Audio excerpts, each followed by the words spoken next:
The illusion of control. It's funny, I started posting videos back in the spring of this horse, specifically Liberty, and riding her the way that I'm riding her without any headgear. And the thing that I heard so many times from people was, well, you have no control. What would happen if a lion jumped out? If you ran into a bear? If the. And it's made me really look at that situation in a way probably deeper, because I have gotten so many messages and comments and everything about that.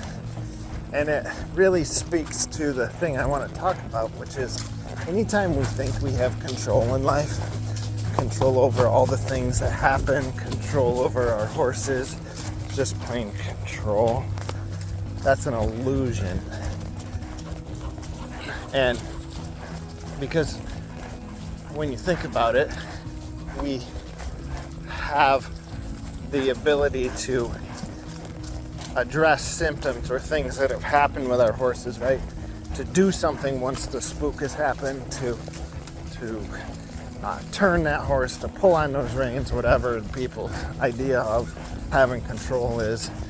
Right, worse off is the people that ride with that super tight rein because they think they're keeping that horse from doing something silly. But those people that have ridden long enough know that that's just an illusion. You really are not going to control that horse. Just like we can't control life. You just can't. You can just do the best you can to work through it and to manage those things that happen. Now, at the same part, with horses, here's the beauty of this. I'm riding this horse in a way that I am in a good way, right? In this horse's head. Just notice her ears. Look at her ears. Check in. When she looks up, checks in. Right? Checking in. When she looks up, checking in. Why? Because this horse's most every thought has to do with me. Now, that's not because I'm super human or some horse whisperer, right? I even hate that term. But because I have earned that with this horse. This horse cares about what's happening, about what we're going to do next, right? So in essence, every time she checks in with me with those ears, that's her saying, what's next? What would you like? And I'm sure not going to abuse that. That would be a real jerk thing to do. But that's really going after the cause. And when we can ride our horses like this, instead of riding the symptoms, right? Which is the symptoms are the spook, the symptoms are buck, the spook, the symptoms are the rare, whatever else. Those are all symptoms of a cause. If we get that horse's mind, those symptoms don't present themselves. They just don't happen, right? So people think that, well, if I get a bigger bit or if I get all over that horse's face, well, that horse is really, I can control it. That's just a lie. It's a lie that we tell ourselves. It's a lie that we believe, but that's just not the case. So instead of addressing all those symptoms, I'm going after the cause, and that is trying to get that horse's brain, right? Trying to get that horse's mind. Whoa. Poor girl, haven't got to ride too much lately. That was kind of a pretty view there.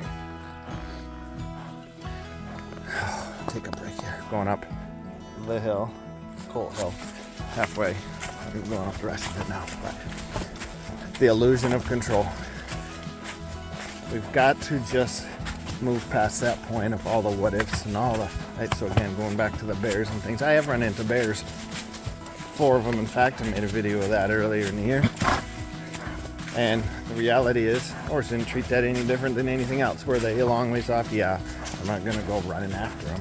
I'm not gonna play with fire because I have my fat lab with me. But it's no different. It's no different than anything else. And you gotta stop making life anything other than what it is. Just ride that next stride. So just something I was thinking about on this beautiful fall day. Leaves are probably just a little past peak, but it's a beautiful ride. So just thought I'd take you along as I rambled on. So Till next time, guys, put your hand down. Ride your next stride. See you down the trail.